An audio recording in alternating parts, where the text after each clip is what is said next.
Listen to me, right, because we don't want to cry all night, because this is a journey to heal. We want to thrive today. So when I was born, when I was doing research about depression, there was not a lot of people that I saw talking about the issue. So I Googled, I YouTube, and I found this lady by the name of Terry Williams. I didn't know that she was a legend. I didn't know any of that stuff that I know now. Amen. And I would just tell people, I'm like, okay, have you heard of this lady named Terry Williams? Everyone knew who she was. So I picked up the phone. I got her number. I'm not going to tell you how I got it. And I called her.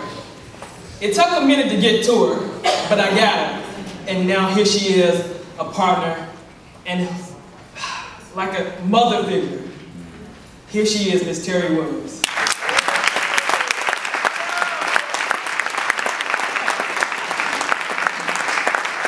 What came out of my depression was a book called Black Pain, It Just Looks Like We're Not Hurting. And it came out about 5 years ago, and people are still reaching out saying, thank you for naming the pain, thank you for helping me to understand what it is that I'm going through, asking for the names of the therapist. I just want to read something very quickly for you. As a young African male, you have to have your war face on at all times. This was a challenge during my trial. This is by Puffy Combs. This is, you remember when he had to go, y'all remember? Yeah. The bar scene. Potentially facing up to 15 years in prison humbled me. I was scared to death, but I wouldn't show it. I had to maintain my swagger. But one of the ways I dealt with depression was to sleep excessively. Some people like to run away from the uncut truth, but I tend to go inside myself to deal with my pain. You know when a woman is pregnant. You can look at her and tell. You know when someone has a broken arm. You can look at them and tell, but often you can't look at a person in the face and determine that they're struggling with depression. But tonight, we are going to get a better handle on what that looks like. So, to continue us on this journey tonight is Dr. Jeff Gardier from the doctor's perspective. Dr. Jeff is one of the most widely sought after experts in the field of mental health, and in addition to having a private practice in Manhattan, he has garnered a reputation as being a top motivational and keynote speaker, empowerment, and media coach. Dr. Jeff Gardier. I became involved in the film, of course, when Ken and Squeaky approached me about being in the film, being part of the film with regard to giving clinical opinion as to what depression looks like in the Black community. You're going to hear a lot tonight as to what depression is all about, what the sadness and the tears and the causes of depression. But I just want to tell you a little bit of what it looks like in the Black community. Sometimes it looks like very inappropriate behavior.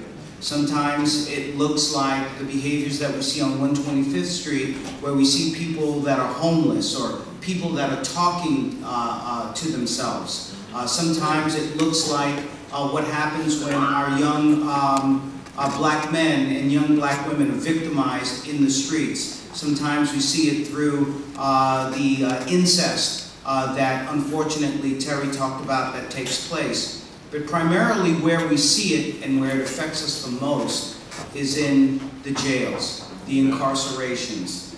Many of you may not know that when we had deinstitutionalization in the late 60s, early 70s, into the 80s, where we closed down mental institutions, state institutions, psychiatric hospitals, the fallback plan was to be the mental health centers.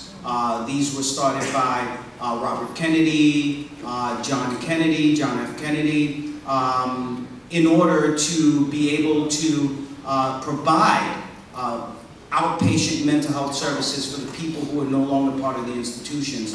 But a funny thing happened on the way to these community mental health centers. There weren't enough of them. And so what we saw and what we're seeing now with deinstitutionalization, people with mental health issues are landing in jail. I got a tweet from a guy who was about to commit suicide. I gave him my telephone number. And do you know, Squeaky and I, we got on the phone with him and we talked him out of it. And these messages that you're about to see, some of these messages are from him. Well, and you're reading what's real. This is not made up. This is what we deal with every day.